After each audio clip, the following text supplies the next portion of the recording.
Hey guys, today we're making a Crunchwrap Supreme at home. We'll need 2 large tortillas. We'll set this one aside for a minute. Now for the crunch, we need a tostada, but I'm being sneaky and using a taco shell that I broke into 2 pieces.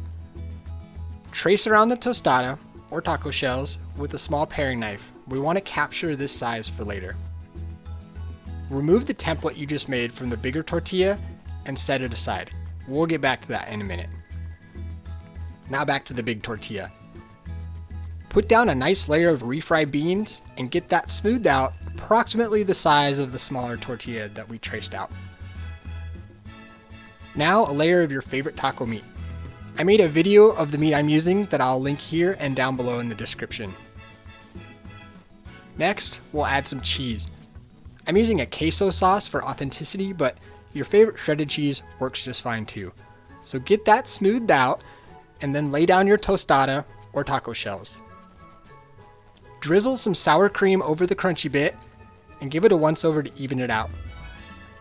Now a small layer of lettuce and a bit more cheese. Finally, some diced tomatoes, and you can grab your tortilla template and put that on top to keep all of this good stuff sealed in.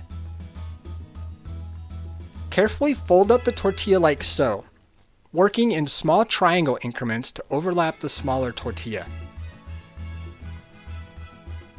And we're ready to seal this in place. Over on the stove, I have a cast iron skillet at medium-high heat. You can add a tiny bit of oil here if you want. Place your crunch wrap, seal side down, and let it be for 3 to 5 minutes. Once the bottom has some nice color, go ahead and flip it for another 3 to 5 minutes. And that's it. We're ready to get this on a plate and dig in. It's very crispy and delicious.